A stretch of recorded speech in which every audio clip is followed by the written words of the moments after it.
26번에 보시면 태변에 대한 설명으로 옳은 거에 대해서 물어보고 있거든요. 여러분, 태변이라고 하는 거는 아기가 태생기에 엄마 뱃속에 있었던 그런 변을 배출하는 걸 태변이라고 얘기를 하잖아요. 그러면 이 태변을 생각을 하시면 이렇게 생각하시면 되거든요. 그럼 엄마 뱃속에 있었을 때 이 태생기의 변을 태변이라고 얘기를 하고요. 그리고 난 다음에 이제 정상변으로 이렇게 봐야 되는 거잖아요. 그럼 이 태변에서 정상변으로 이렇게 이행하는 무슨 변을 봐야 되는 거냐면 이행변이라고 있고, 그리고 이게 정상변으로 이렇게 나아간다고 생각을 하시면 돼요. 그래서 요거를 반드시 외우셔야 되는데요. 어떻게 외우시면 되냐면 3일, 2주, 다음에 2주 이후라고 외우시면 됩니다. 그래서 태변은 3일까지 배출이 되는 거고요. 다음에 이행변은 4일에서 2주까지 배출이 된다고 생각을 하시면 되고, 정상변은 2주 이후에 배출이 되는 변이라고 생각을 하시고 요 기간을 반드시 외우셔야 돼요. 3일, 2주, 2주 이후라고 외우시면 됩니다. 그래서 얘는 3일까지 이렇게 배출되는 변인데, 문제는 이 태변을 어떻게 하셔야 되는 거냐면 이 태변은 출생 후에 배출돼야 돼요.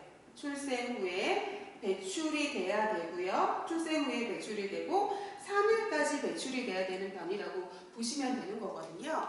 왜냐하면 엄마 뱃속에 있었을 때 태생기에는 태변이 배출되면 안 돼요.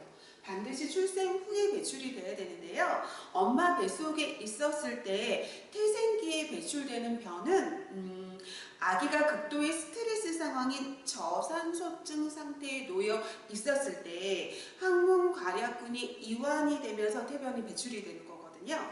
그렇기 때문에 엄마 뱃속에서 있었을 때 그 배출되는 변은 저산소증 상황을 의미하는 거예요. 이게 산소 공급이 안 되는. 그래서 굉장히 위험한 상황이라고 생각을 하시면 되거든요. 그래서 아기가 출생했을 때 양수의 태변이 섞여 있거나 아니면 제대의 태변이 묻어 있는 경우는 이런 저산소증 상황을 의미하기 때문에 즉시 무고해야 되는 위험한 상황이라고 보시면 돼요. 그래서 태변이라고 하는 거는 반드시 출생 후에 배출이 되어야 되는 거고 3일까지 배출되는 변이다.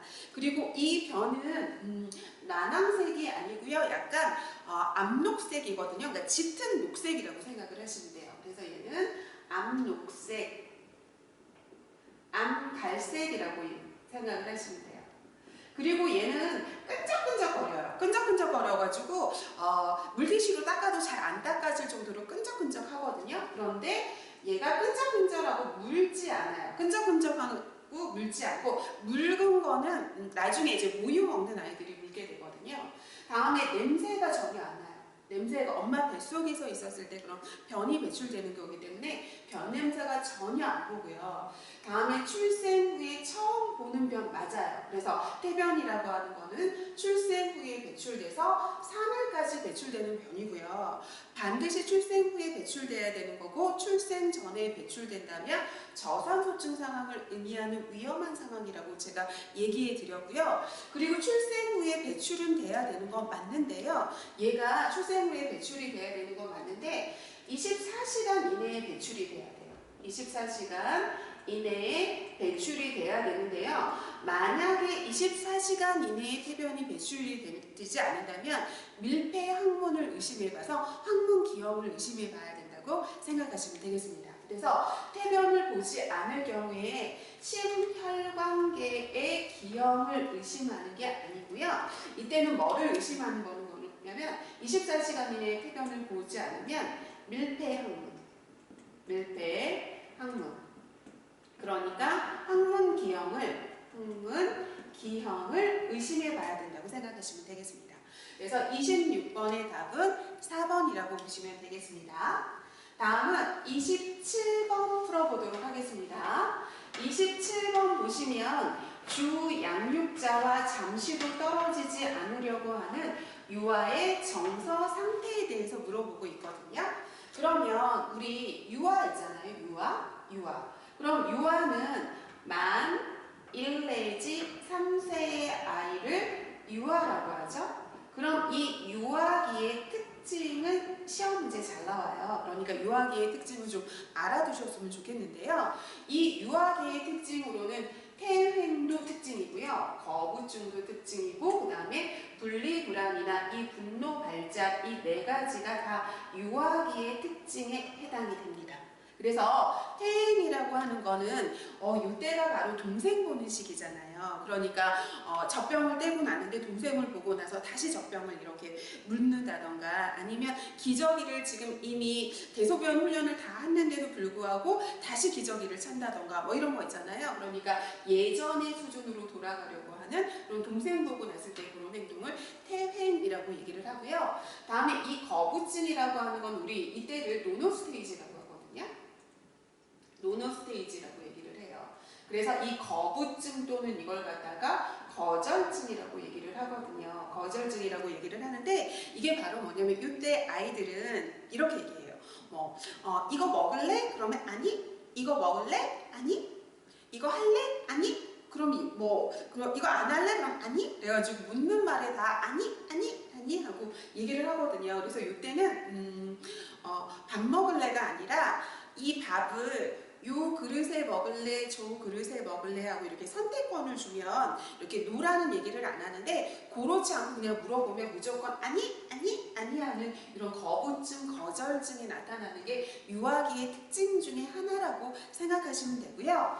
다음에 분리불안이라고 하는 건 돌봐와 주던, 그러니까 엄마가 될 수도 있고 할머니가 될 수도 있고요. 자기를 돌봐주던 주 1차 양육자 있잖아요. 그런 1차적인 돌봄을 주던 그런 이 양육자랑 이렇게 잠시 떨어졌을 때 느끼는 그런 그 불안한 심리를 갖다가 분리불안이라고 얘기를 하거든요. 그래서 주 양육자랑 잠시도 떨어지지 않으려고 하는 이 심리를 갖다가 우리 분리불안이라고 얘기를 하죠. 양육자랑 떨어지는 건 이렇게 불안해하는 경우라고 생각을 하시면 되고, 그래서 요거는 4번이라고 생각하시면 됩니다.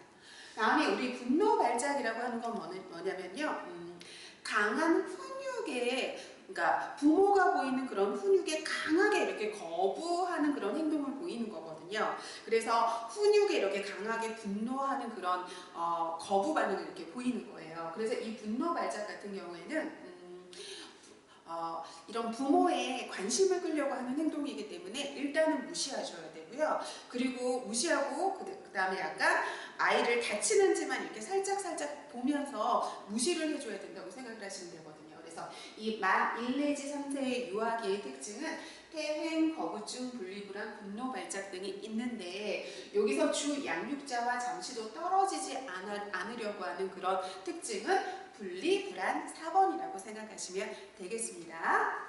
다음은 28번 풀어보도록 하겠습니다. 28번에 보시면 신체적인 학대에 대해서 물어보고 있거든요. 그럼 여기는 아동학대에 대해서 물어보고 있는데요. 우리 전반적인 아동학대든 아니면 다른 층의 학대든, 학대는 전반적으로 5가지 학대가 있다고 생각을 하시면 되거든요. 학대의 유형에는 5가지가 있는데, 첫 번째는 신체적인 학대가 있고요. 신체적인 학대가 있고요. 다음에 두 번째는 정서적인 학대가 있고요. 정서적인 학대가 있고요. 세 번째는 성적인 학대가 있고요.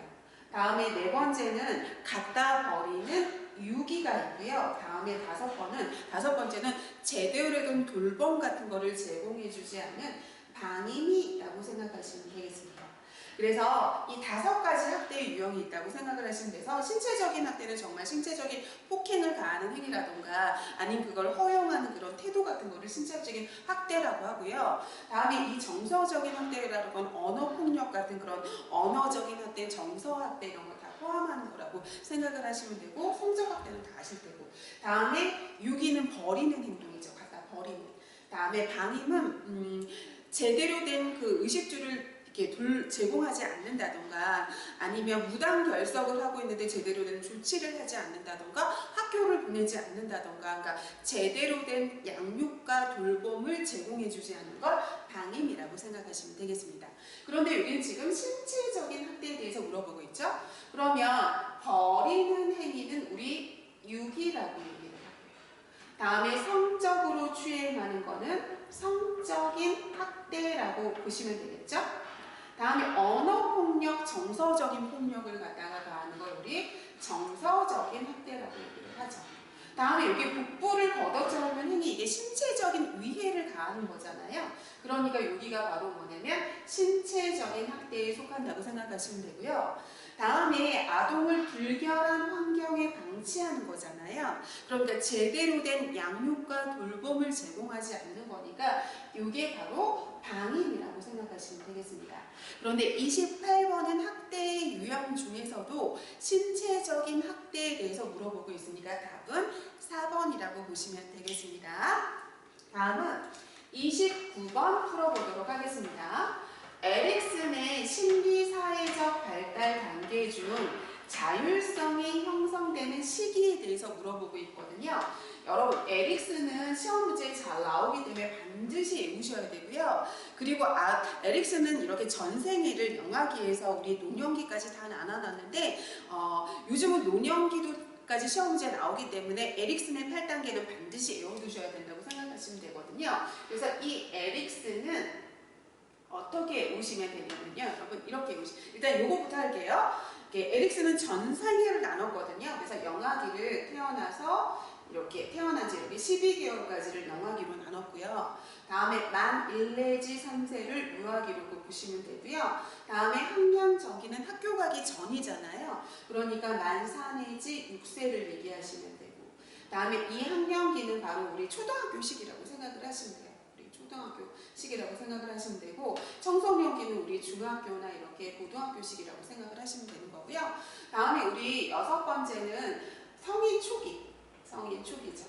그래서 이 성인 초기는 우리 20대나 이렇게 30대 이렇게 생각을 하시면 되고, 그 다음에 7번째는 중년기로 나누는 거죠. 중년기. 그래서 중년기는 40대에서 64세까지 라고 생각을 하시면 되고, 그 다음에 마지막으로 노년기가 있는데, 이 노년기는 65세 이상을 노년기라고 생각을 하시면 되죠. 그래서 이 에릭슨은 이 태어나서부터 이렇게 노년기까지 8단계를 나눴다고 생각을 하시면 되고요. 그리고 에릭슨은 어떻게 외우시면 되는 거냐면 신, 자, 주, 근, 정, 진, 생, 자라고 외우시면 돼요. 신자, 주군, 정친, 생자 하고 외우시면 돼요. 그래서 신, 자, 주, 근, 정, 친, 생, 자 하고 외우시면 돼요. 그럼 영아기에 이렇게 발달해야 될 그 과제 있잖아요. 형성되는 거, 발달 과제는 신뢰감이 형성된다고 생각을 하시면 돼요. 다음에 유아기에 형성되는 그 발달 과제는 바로 뭐냐면 자율성이 형성된다고 생각을 하시면 되고, 학년 전기에는 주도성이 형성이 되는 거예요. 주도성, 솔성감이 이렇게 형성이 된다고 생각하시면 되고요. 학년기에는 근면성이 형성이 되고요. 다음에 청소년기는 나는 누구인가, 인생은 무엇인가 하는 그런 자아, 정체감이 형성되는 시기고요. 다음에 성인 초기에는 친밀감이 형성되는 시기라고 생각을 하시면 되죠. 다음에 중년기는 일적으로도 굉장히 성공한 시기잖아요. 그리고 아이의 양육도 어느 정도 이렇게 한 시기이기 때문에 생산성이 이렇게 발달 과제라고 생각을 하시면 되고, 다음에 노년기는 내가 인생을 잘 살았구나 하는 그런 자아 통합을 이루어야 되는 시기라고 생각을 하시면 되는 거거든요. 그래서 이게 신, 자, 주, 근, 정, 진, 생, 자라고 생각하시면 돼요. 그래서 신자, 주군, 정친, 생자. 그런데 여기까지만 알고 계시면 안 되고, 이게 형성이 되지 않았을 때 반대적으로 형성되는 것도 알고 계셔야 되거든요. 그래서 요 반대는 어떻게 외우시면 되냐면 신자, 주군, 정친, 생자, 불, 수, 재, 열, 혼, 고, 친, 절하고 외우시면 돼요. 신자, 주군, 정친, 생자, 불수, 재열, 홍고, 침자하고 외우시면 되거든요. 그럼 신뢰감이 형성되지 않았을 때 불신감이 형성이 되는 거고요. 다음에 자율성이 형성되지 않았을 때 수치감이 형성이 되는 거고요. 다음에 주도성, 솔성감이 형성되지 않았을 때 아기들은 죄의식에 빠지게 되고요. 다음에 근면성이 형성되지 않았을 때 열등감에 빠지게 되는 거고요. 다음에 자아 정체감이 형성되지 않았을 때 막 가출하고 막 이러잖아요. 그러니까 역할 혼돈에 빠지게 되죠. 다음에 친밀감이 형성되지 않았을 때 고립감에 빠지게 되고요. 다음에 생산성이 형성되지 않았을 때 침체감에 빠지게 되는 거고요. 다음에 자아통합이 형성되지 않았을 때 절망감에 빠지게 된다고 생각하시면 되겠습니다. 그래서 신자, 주군, 정친생자, 불수, 죄열, 홍고, 침적하고 생각하시면 되겠습니다. 그런데 여기는 지금 자율성이 형성되는 걸 물어보고 있잖아요. 자율성. 그럼 이 자율성은 지금 유아기에 형성되어야 될 발달 과제라고 생각하시면 되는 거죠. 그래서 29번의 답은 2번이라고 보시면 되겠습니다. 다음은 30번 풀어보도록 하겠습니다. 30번에 보시면 자살 징후를 보이는 노인 대상자에 대한 간호 보조 활동으로 옳은 거에 대해서 물어보고 있거든요. 그러면 한번 살펴보도록 하겠습니다. 자살 징후를 보이고 있네요. 그럼 자살 징후를 보고 있는 노인 대상자에 대한 간호 보조 활동에 대해서 옳은 거에 대해서 한번 살펴보도록 하죠. 1번 해볼까요? 그럼 가족에게 비밀로 하는 게 아니라요. 우리 가족이나 아니면 친지나 아니면 이런 친구 같은 이런 분들 있잖아요. 가족이나 친척이나 친구 같은 경우 이런 분들의 그런 지지 아니면 격려 이런 것들이 이런 대상자한테는 굉장히 큰 힘이 되거든요. 그렇기 때문에 이런 분들한테 알려서 지지체계랑 격려체계를 만들어줘야 돼요. 그렇기 때문에 비밀로 하는 게 아니고요. 다음에 자살 징후를 보이고 있으면 혼자 두면 안 돼요. 자살을 시도할 수 있잖아요. 그러니까 절대 혼자 두지 않고 누군가와 함께 있다면 자살을 시도하기 힘들겠죠? 그러니까 혼자 두면 안 된다고 생각하시면 되고요. 다음에 잘못된 생각이라고 설득을 하면 안 되는 게요. 왜냐하면 우리가 함부로 판단하면 안 돼요. 이 대상자들은 얼마나 힘들면 자살을 선택했겠어요. 그러니까 나의 관점으로 설득하고 판단하면 안 되거든요. 그래서 내가 함부로 판단하거나 이러면 안 되는 거예요. 함부로 판단하지 않도록 하는 거고요. 다음에 의미 있는 물건을 정리를 하는 거 이거 자체가 바로 뭐냐면 자살의 징후를 보이고 있는 거거든요. 그렇기 때문에 도와주는 게 아니라 이렇게 자살 징후를 보이고 있다면 격려해주고 지지해주고 함께 있어주고 하면서 이런 것들을 갖다가 도와줘야 된다고 생각하지 이 의미 있는 물건의 정리를 도와주는 게 아니라고 생각하시면 되겠습니다. 다음에 자살 징후를 보이고 있다면 중요한 게 이 자살 의도에 따라서 정말 구체적으로 질문을 해서 이분의 자살 의도를 알아내는 게 중요하거든요. 그래서 구체적으로 직접적으로 질문하는 게 좋아요. 그래서 답은 5번이라고 보시면 되겠습니다. 다음은 31번 풀어보도록 하겠습니다. 골관절염 환자에게 추천할 수 있는 운동에 대해서 지금 물어보고 있거든요. 그러면 여러분 골관절염의 똑같은 말을 알으셔야 되죠? 골관절염이라고 하는 건 바로 뭐라고 하는 거냐면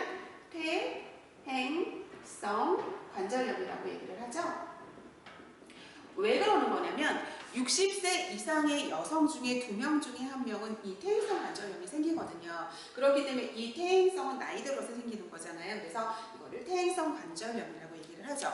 그래서 이 퇴행성 관절염이라고 하는 건 이렇게 생각하시면 돼요. 이게 무릎이라고 생각을 해보세요. 이렇게 무릎뼈가 있어요.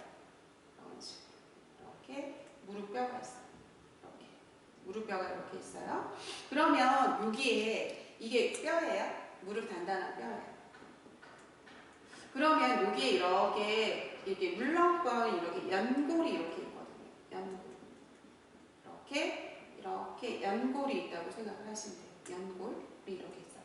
그러면 이렇게 나이가 들어가면서 이걸 많이 사용했을 거 아니에요. 그러니까 많이 사용하니까 어떻게 되는 거냐면 여기에는 연골이 닳아서 없어진 거예요. 지금 이게 닳아서 지금 이게 없어진 거예요.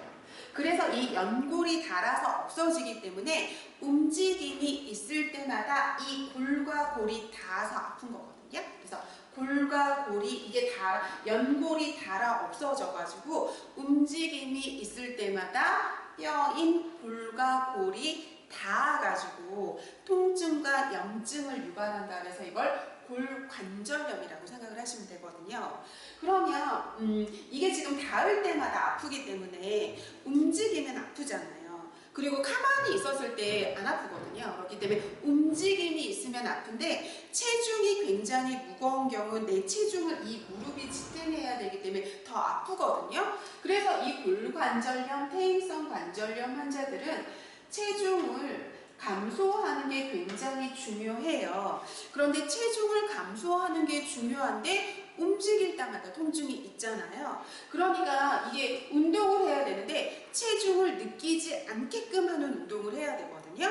근데 그 운동은 우리 어떤 운동이라고 하는 거냐면 체중을 부하시키지 않는 운동이라고 얘기를 해요. 그래서 내 체중을 느끼지 못하게 하는 체중을 부하시키지 않는 운동을 해서 체중을 감소시켜야 되는데 이 체중을 부하시키지 않는 운동의 대표적인 게 수영이죠. 그죠? 그래서 우리 물속에서 움직이면 아무래도 내 체중을 느끼지 않으면서 이렇게 운동을 할 수 있는 그런 운동을 할 수 있겠죠. 그래서 이 수영이나 아니면 우리 맨손 체조라던가 스트레칭 같은 게 있겠죠. 근데 가장 좋은 건 이 셋 중에서 수영이 가장 좋겠죠. 그래서 이 골관절염 환자들은 내 체중을 감소시켜가지고 이 무릎이 받는 그 체중을 이렇게 받아내는 그런 걸 압력을 같은 거 감소시켜주기 위해서 체중을 줄여줘야 되는데 체중을 줄이기 위해서 운동을 하면 아프기 때문에 이 체중을 느끼지 못하게 하는 체중을 부하시키지 않는 운동을 해야 되기 때문에 수영이 가장 좋은 운동 방법이라고 생각하시면 되겠습니다. 그래서 31번의 답은 2번이라고 보시면 되겠습니다. 다음은 32번 풀어보도록 하겠습니다. 32번에 보시면 노인 환자의 철분 흡수율을 높이기 위해서 철분 제자랑 같이 복용하면 좋은 비타민에 대해서 물어보고 있거든요. 그럼 여기서 비타민 2개를 외우셔야 되는데요. 어떤 걸 외우시면 되냐면 보세요 여러분.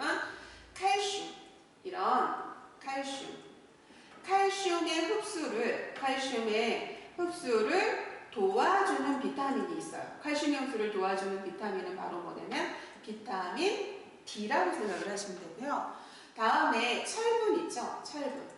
이런 철분의 흡수를 도와주는 비타민은 비타민 C라고 생각을 하시면 되고 이 두 가지는 반드시 외우셔야 되는데 그런데 이게 국시의 시험 문제에 나오면 이게 비타민 D였더라 비타민 C였더라 이렇게 헷갈리거든요. 그럼 여러분들 어떻게 외우시면 되냐면 이렇게 외우시면 되거든요. 그래서 이거 어떻게 외우시면 되냐면 카드하고 외우시면 돼요. 카드. 우리 핸드폰에다가 카드 다 신용카드 넣고 다니시잖아요. 그래서 카드하고 외우시면 돼요. 그래서 칼슘의 흡수를 도와주는 건 카드, 비타민 D라고 생각하시면 아는 겁니다. 다음에 얘는 어떻게 외우시면 되냐면 요거잖아요. 그러니까 뭐냐면 이거잖아요. 그죠? 그러니까 우리 코카콜라도 있지만 어떤 콜라 있냐면 우리 펩시콜라도 있잖아요. 그죠? 펩시콜라도 있기 때문에 카드하고 그다음에 펩시콜라 외우시면 이게 비타민 D였더라 비타민 C였더라 하는 건 안 헷갈릴 거예요. 그런데 여기는 철분이 나왔으니까 펩시콜라 찾으시면 되겠죠? 그러니까 32번의 답은 3번이라고 물으시면 되겠습니다. 다음은 33번 풀어보도록 하겠습니다. 우리 벌에 쏘인 대상자에 대한 간호보조 활동으로 옳은 거에 대해서 물어보고 있거든요. 그럼 이건 교상 간호를 물어보고 있죠. 그래서 우리 물린 상처를 교상이라고 얘기하잖아요. 지금 벌에 물린 거잖아요. 그래서 이게 교상, 물린 상처를 얘기하죠. 그래서 물린 상처. 그래서 우리 뱀에 물린 경우, 벌에 물린 경우, 개에 물린 경우, 사람에게 물린 경우 이런 교상에 대한 간호가 나오잖아요. 여기서는 지금 벌에 물렸을 때 간호에 대해서 물어보고 있는 거죠. 그럼 일단 이렇게 벌에 물렸을 때 어떻게 해줘야 되는 거냐면 처음에는 여러분 벌침을 제거해 줘야 돼요. 벌침을 제거해 주는데 어떻게 제거해 주냐면 가장 좋은 건 신용카드 같은 거 있잖아요. 그럼 이 신용카드를 갖다가 이 물린 부위를 이렇게 밀어내면 벌침이 쑥 나오거든요. 그래서 이렇게 신용카드라던가 아니면 신용카드가 없다 그러면 이 손톱 끝 있죠. 이 손톱 끝을 이렇게 밀어버리면 되거든요. 되거든요. 아니면 가위나 칼의 뒷면에 그 무딘 면 있잖아요. 그 날카로운 면이 아니라 뒷면에 그 무딘 면을 이렇게 밀어내면 벌침이 제거가 되거든요. 그러니까 여기에는 신용카드라던가 아니면 우리 손톱 끝? 이 손톱 끝이라던가 아니면 우리 가위라던가 아니면 칼에 이런 무딘 면 있죠. 무딘 면. 이걸로 어떻게 하냐면 이렇게 밀어주면 된다고 생각하시면 되거든요. 근데 절대 하면 안 되는 게 이 손톱으로 잡아서 이렇게 빼준다던가 쪽집게 같은 걸 이용하거나 이렇게 빼주면 안 돼요. 왜냐면 벌침이 똑 제거가 돼가지고 밑에 벌침이 박히게 되거든요. 그렇기 때문에 이거는 요걸 이용해서 벌침을 제거한다고 생각하시면 되고요. 다음에 두 번째 해야 될 거는 수분 섭취해주면 안 되거든요. 수분 섭취해주면 안 된다고 생각을 하시면 돼요.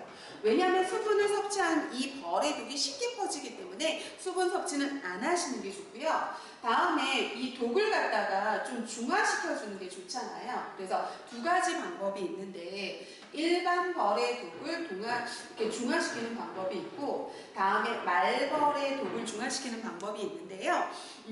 일반 벌 같은 경우에는 우리 암모니아 원액이나 아니면 우리 베이킹 파우더 있죠. 베이킹 파우더. 그럼 이 베이킹 파우더를 반죽을 해서 이렇게 붙이면 독이 중화가 된다고 생각하시면 되고요. 그 다음에 이 말벌의 독은 알칼리성이에요. 이 알칼리성이기 때문에 산성 계열인 식초라던가 아니면 우리 레몬 주스라던가 아니면 레몬즙 같은 거를 이렇게 발라주면 독이 중화된다고 생각하시면 되겠습니다. 그리고 이거 벌에 쏘이면 아나필락틱 쇼크에 빠질 수 있거든요. 그러니까 벌에 물린 지 한 적어도 30분 정도는 이 아나필락틱 쇼크가 나타나는지 이 알레르기 반응을 좀 관찰해야 된다고 생각하시면 되겠습니다. 그럼 볼까요? 쏘인 부위를 직접 압박하는 거 아니고요. 이 직접 압박은 우리 출혈일 때 가장 먼저 적용하는 게 직접 압박이죠. 다음 쏘인 부위에 더움을 증질해주는 거 아니고요. 다음에 벌에 쏘인 지 적어도 30분 정도는 이 알레르기 반응을 관찰해서 아나필락틱 쇼크가 나타나는지 봐야 되는 거거든요. 그렇기 때문에 3번이 맞는 답이고요. 쪽집게로 제거하면 안 되고 신용카드 같은 걸로 이렇게 제거해야 되는 거고요. 다음에 쏘인 부위를 심장보다 높이 들어 올려준다고 하는데 이 심장보다 높이 들어 올려주는 건 우리 부종이나 통증을 감소시키는 방법이라서 출혈일 때 적용하면 좋은 거라고 생각을 하시면 되겠죠. 그래서 답은 3번이라고 보시면 되겠습니다. 다음은 34번 풀어보도록 하겠습니다. 34번에 보시면 흉벽으로 전기를 방출시켜서 심실세동을 정상으로 회복시킬 수 있는 응급처치에 대해서 물어보고 있어요. 그럼 여기에서 지금은 지금 전기를 방출시킨다고 그러잖아요. 전기. 그죠? 전기를 방출시켜서 이런 심실세동, 그러면 이게 바로 뭐냐면 심정지가 될 수 있는 상황인 거잖아요. 그럼 이 심정지가 될 수 있는 상황에 전기를 사용을 해서 정상으로 회복시킬 수 있는 응급처치는 바로 심장 충격기, 자동 심장 충격기, 자동 재세동기가 있겠죠. 재세동기가 있겠죠. 그래서 이거는 전기를 사용해서 심정지가 될 수 있는 상황에 회복시켜 줄 수 있는 그런 방법인 거죠. 그래서 자동 심장 충격기, 자동 재세동기라고 생각하시면 되겠습니다. 그럼 우리 심실세동이라고 하는 게 뭘까요, 여러분? 그러면 우리 심장을 보시면 심장을 한번 생각해 볼까요? 그러면 심장이 이런 식으로 있잖아요, 그죠? 이런 식으로 있다고 생각을 하시면 여기가 우심방, 여기는 우심실, 여기는 좌심방, 다음에 좌심실이잖아요. 그죠? 그럼 심장을 이렇게 반으로 뚝 나누면 여기가 지금 좌측이 산소가 풍부한 이런 혈액이 흐르는 곳이잖아요. 그러면 좌심실이 수축하면서 대동맥을 통해서 우리 온몸의 전신의 각 말초까지 무슨 공급을 해주냐면 산소 공급을 해주죠. 산소 공급, 혈액 공급, 영양소 공급을 해주는 거잖아요. 그래서 우리가 이 산소를 받아서 전신이 기능을 하게 되는 거잖아요. 그래서 이 자심실이 이렇게 수축하면서 전신을 통해서 산소를 공급을 해주는데 이게 1분에 60회에서 100회 정도 뛰면서 그래서 이렇게 심박동이 있잖아요. 심박동. 그럼 이 심박동이 1분에 60회에서 100회 정도 뛰는 게 맞죠? 1분. 그래서 이 자심실이 1분에 60회, 100회 정도 뛰면서 한 번 뛸 때마다 혈액을 박출해내면서 내는 거잖아요. 그게 심장이 가장 중요한 기능이잖아요. 그런데 심실세동이라고 하는 건 바로 뭐냐면 원래 1분에 60회에서 100회 정도를 뛰면서 혈액 박출, 심박출을 해야 되는데 심실세동이라고 하는 건 지금 심실이 굉장히 불규칙적으로 막 이렇게 수축을 하는 거라서 이거는 1분에 무려 300회에서 600회까지 이렇게 수축을 하는 거거든요. 1분에 60회에서 100회 정도 수축해야 되는데 600회까지 수축을 하는 거예요. 그러니까 심장이 이렇게 짜는 게 아니라 여기서만 살살살살살살 여기서만 이렇게 살살살살 움직이기 때문에 이렇게 짜야지 혈액을 박출하는데 여기서만 살살살살살살 움직이기 때문에 전혀 혈액을 박출해내지 못하고 있는 상황이라고 생각을 하시면 돼요. 그렇기 때문에 혈액을 박출해내지 못하기 때문에 이런 상황이 지속이 되면 심정지 상태에 놓이거나 아니면 혈액 공급을 제대로 하지 못하기 때문에 뇌에 혈액 공급을 못하게 돼요. 그렇기 때문에 허혈성 뇌 손상 같은 거를 일으킬 수 있거든요. 허혈이라고 하는 건 지금 혈액 부족을 허혈이라고 하거든요. 그럼 허혈성, 혈액 부족으로 인한 이 뇌 손상, 뇌세포가 파괴되는 거죠. 그리고 한번 파괴된 뇌세포는 재생이 안 되잖아요. 그렇기 때문에 심정지가 되거나 이런 허혈성 뇌 손상을 일으킬 수 있는 이런 심정지 상황에 전기를 방출시켜서 이 성정지를 정상으로 회복시킬 수 있는 게 자동 심장 충격기 자동 재세동기라고 생각하시면 되죠. 그래서 답은 5번이라고 보시면 되겠습니다. 다음은 35번 풀어보도록 하겠습니다. 열 손상으로 지금 옳은 거에 대해서 물어보고 있죠? 그럼 여러분 여기는 고온 장애에 대해서 나오는 거예요. 그죠? 우리 응급간호에서 고온 장애에 대해서도 나오고 저온 장애인 동상 같은 거에 대해서도 나오잖아요. 그래서 지금 여기 있는 화상이라던가 열사병이라던가 열경련이라던가 열피로라던가 열사병 이 둘 중에 하나는 열사병일 거예요. 둘 중에 하나는 일사병일 거예요. 그래서 어떤 게 일사병인지 모르겠는데 하여튼 여기 둘 중에 제가 지금 오타를 낸 것 같거든요. 그래서 둘 중에 하나는 일사병이라고 생각을 하시면 돼요. 그래서 요 5가지가 지금 바로 뭐냐면 고온장애에 해당이 되죠. 그래서 이 고온장애에 해당이 되는데 지금 이 중에서 이 열사병 있잖아요. 그럼 이 열사병이라고 하는 거는 우리 몸에 체온 조절 중추가 있죠. 체온 조절 중추가 어디 있냐면 시상하부에 있잖아요. 그럼 이 체온 조절 장추, 이 시상하부에 장애가 온 거예요. 그럼 장애가 와서 체온을 조절하지 못하게 되거든요. 그러면 우리가 열이 막 이렇게 올랐을 때 어떻게 체온을 조절하기도 하냐면 땀구멍을 열어서 땀을 이렇게 막 배출해서 이렇게 체온을 떨어뜨리기도 하거든요. 그런데 지금 체온 조절 중추가 장애를 입었기 때문에 땀구멍을 열어서 지금 땀을 배출을 하지 못해요. 그렇기 때문에 열은 굉장히 높은데 굉장히 고온 상태가 되는데 땀구멍을 이렇게 열어가지고 이렇게 배출하지 못하기 때문에 굉장히 보송보송한 피부가 되는 게 특징이고요. 다음에 이 체온 조절 중추 장애가 생겼기 때문에 얘가 지금 뇌 손상으로 이어질 수 있는 그런 상황이라고 생각을 하시면 되거든요. 그래서 이럴 때는 일단 보온 장애에 해당되기 때문에 시원한 곳으로 옮겨줘야 되고요.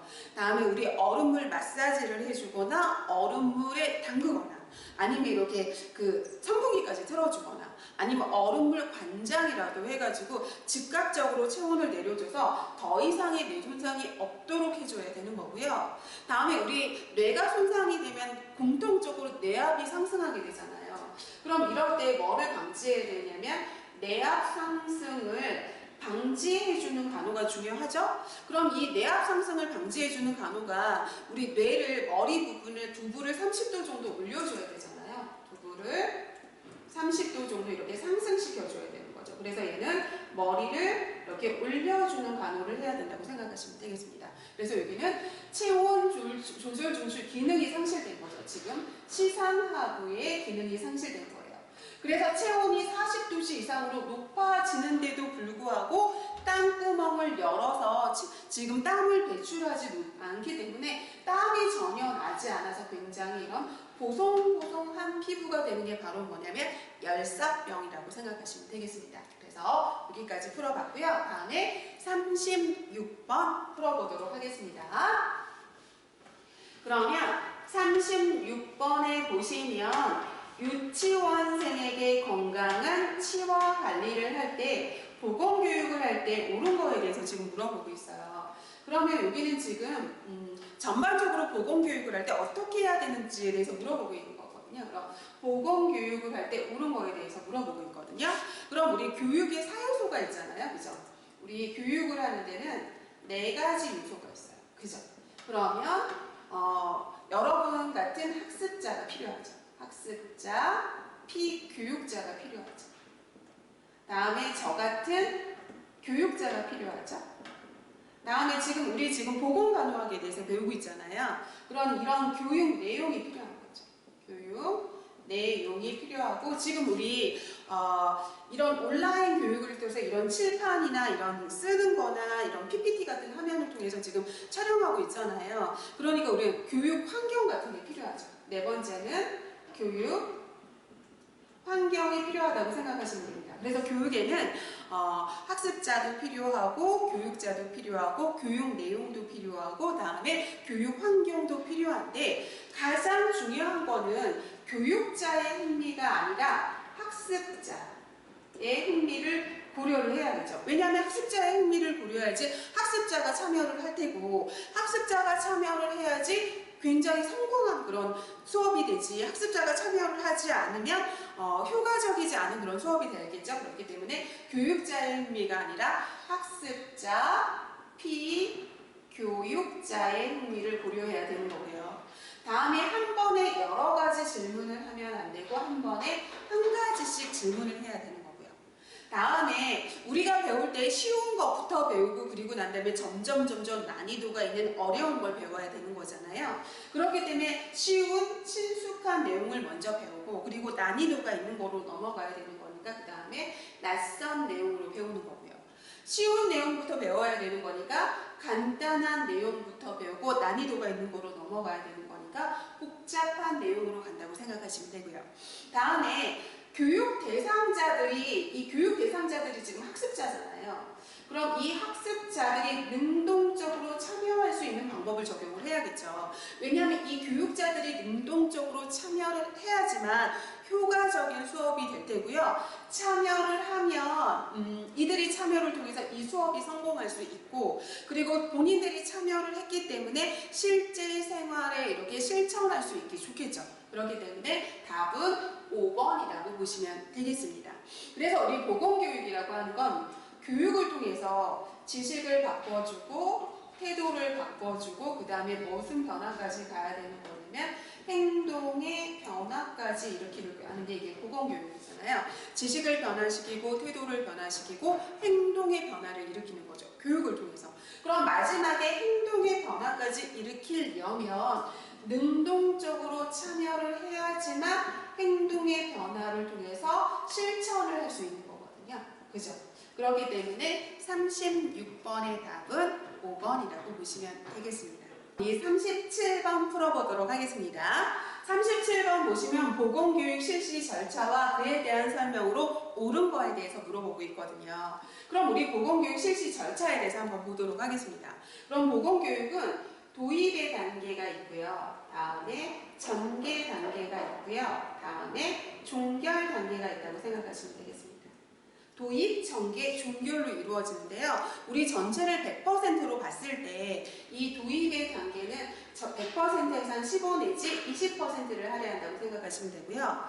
다음에 종결 단계도 15에서 한 20%를 할애한다고 생각하시면 되고요. 이렇게 본격적인 수업이 이루어지는 이 전개 단계는 60에서 70%를 할애한다고 생각하시면 되겠습니다.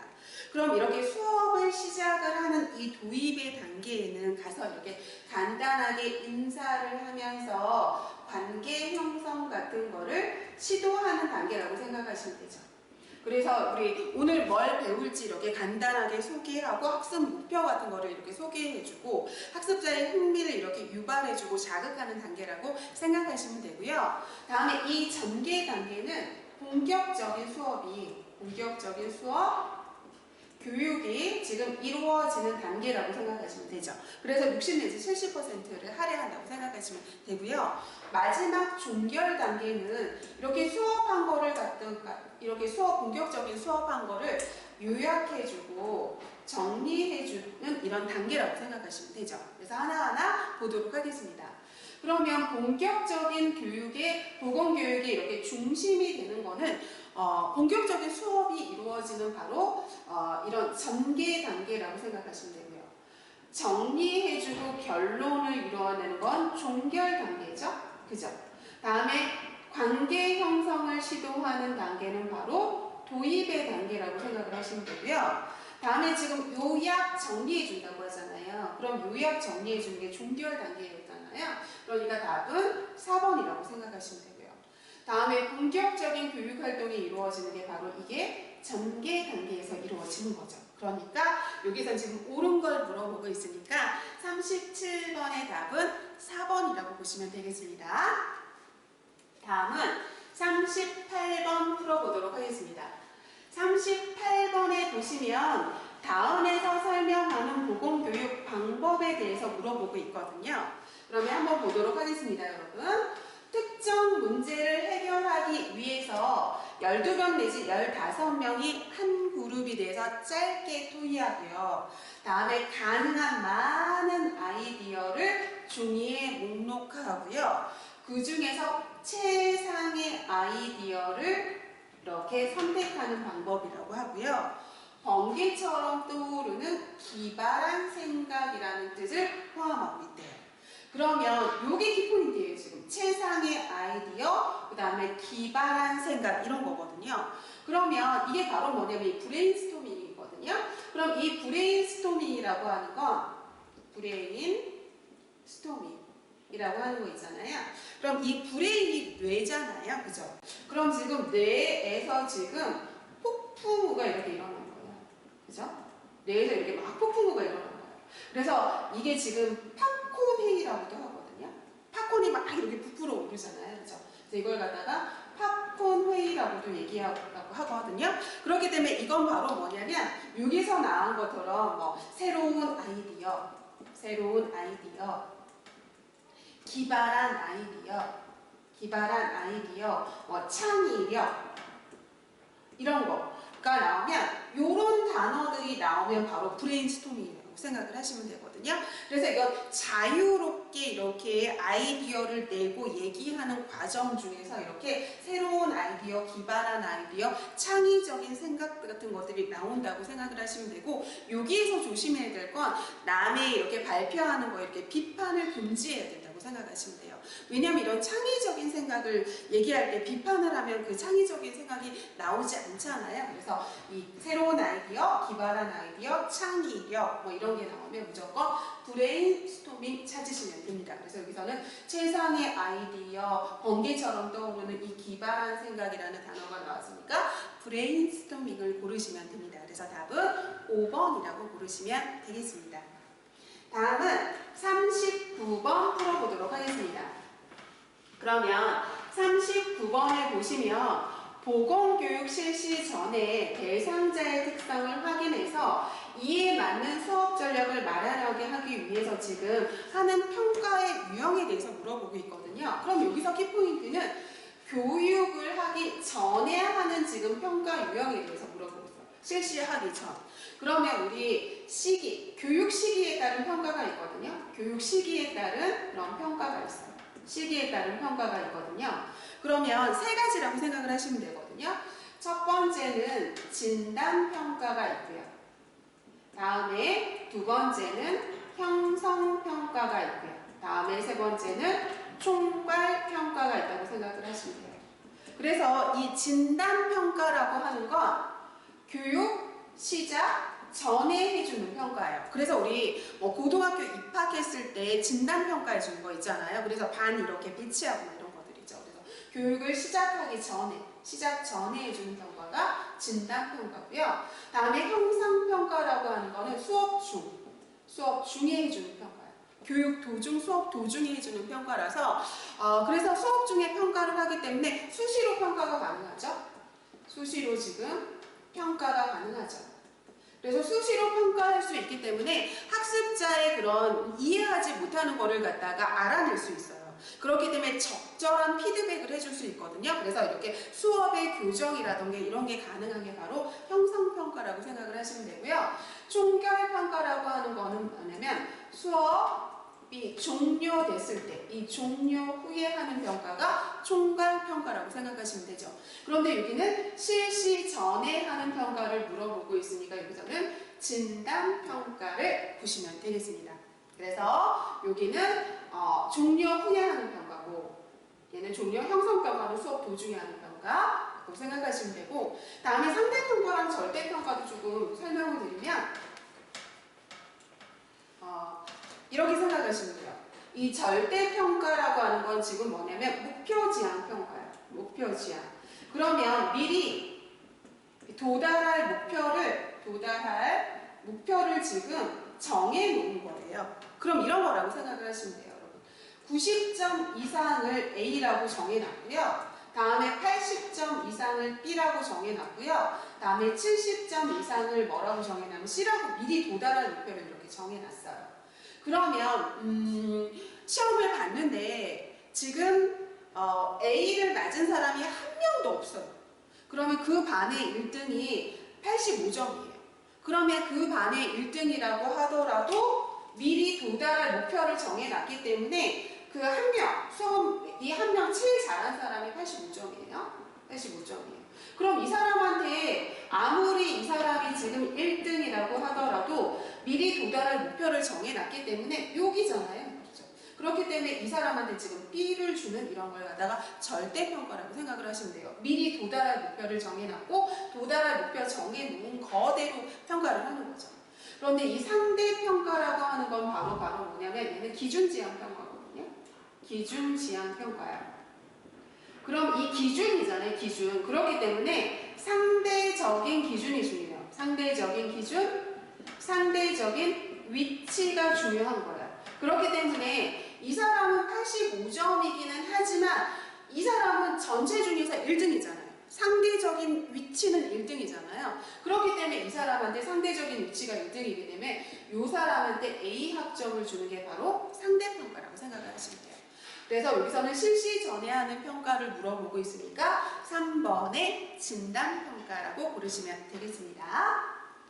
다음은 40번 풀어보도록 하겠습니다. 보건소에 대한 설명으로 옳은 거에 대해서 물어보고 있거든요. 그러면 볼까요? 그럼 이것부터 한번 볼까요, 여러분? 우리 보건행정조직을 보면 윗선이 뭐죠? 보건복지부가 있죠. 다음에 그 밑에 시도가 있고 그 밑에 시군구가 있고 그 밑에 면이 있고요. 그 밑에 리나 섬이나 도서 벽지가 있죠. 다음에 여기 구마다 보건소가 있죠. 다음에 면에 보건지소가 있죠. 다음에 리나 섬이나 도서 벽지에 보건진료소가 있죠. 그래서 우리 여기 있는 보건복지부를 중앙보건행정조직이라고 하죠. 여기를 중앙보건행정조직이라고 하죠.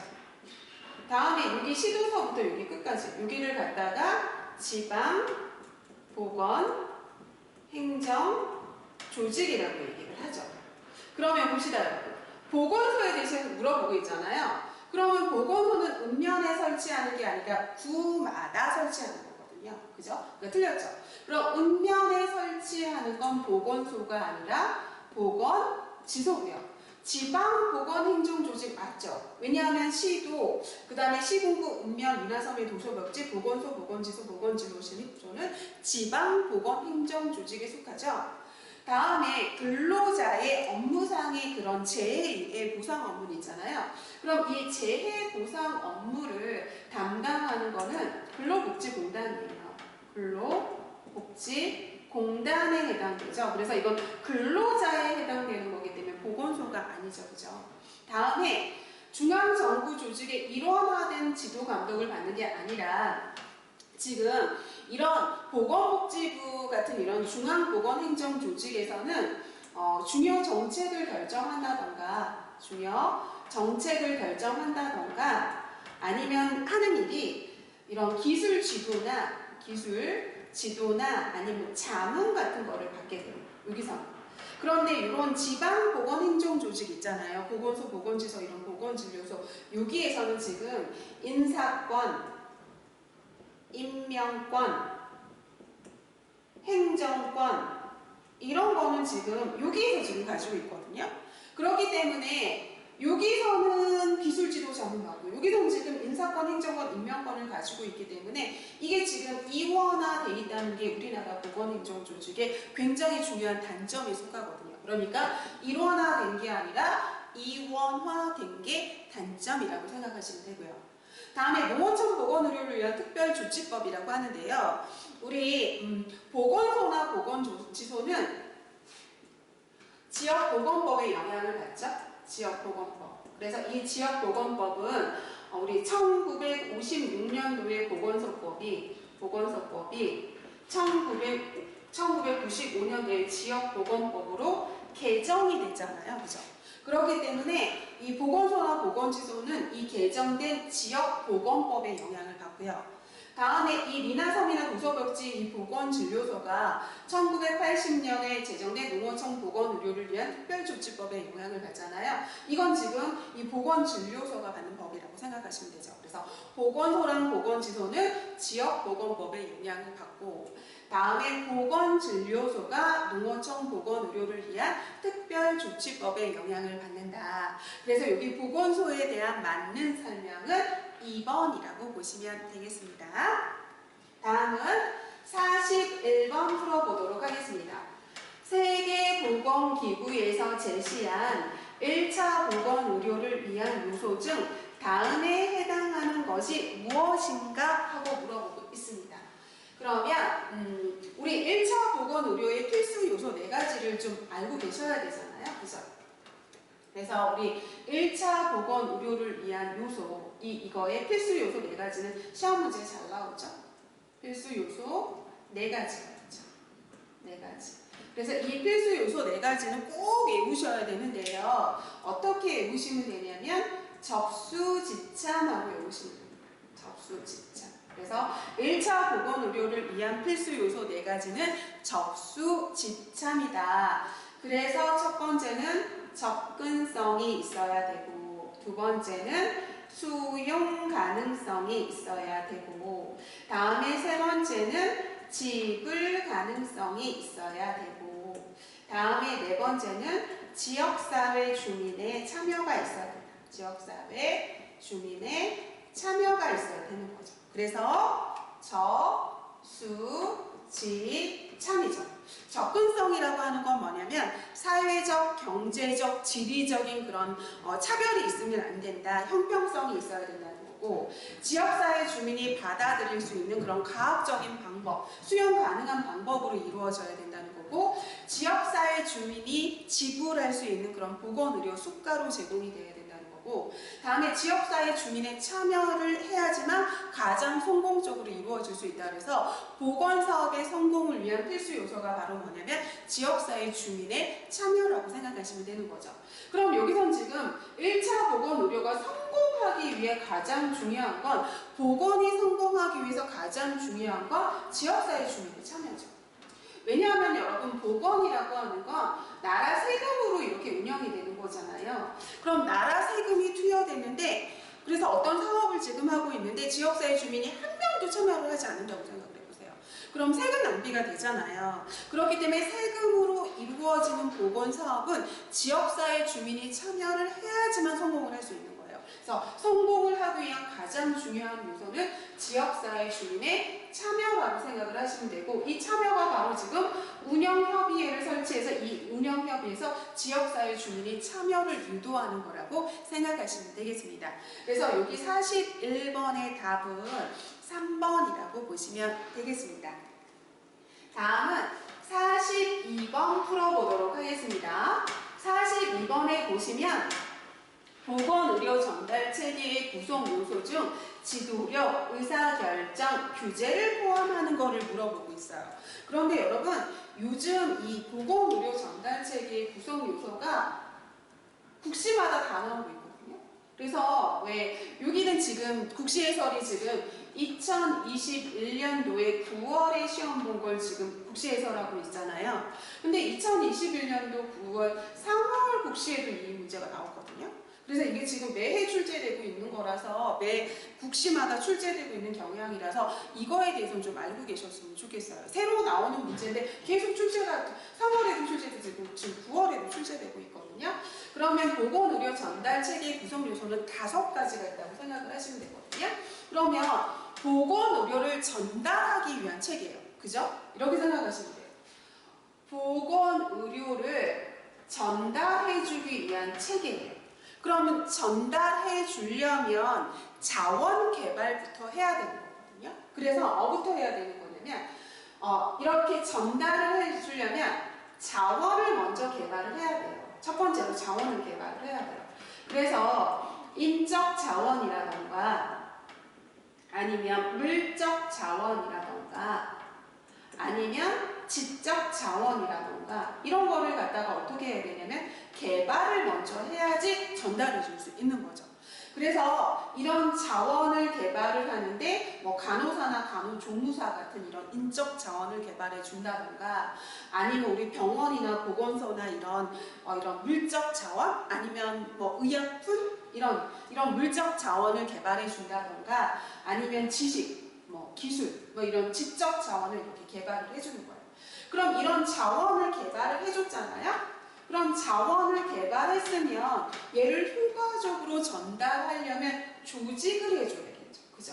자원을 개발하면 적절하게 조직을 개발을 해줘야 되잖아요. 그래서 이런 자원을 개발했으면 이걸 조직을 해줘야 되는데 뭐 공공의료 조직이라던가 아니면 뭐 민간의료 조직이라던가 아니면 지역사회 보건의료 조직이라던가 이런 조직을 조직화시켜야겠죠. 그래서 자원을 개발해주고 이거를 제대로 전달해주기 위해서 조직을 해주는 거고요.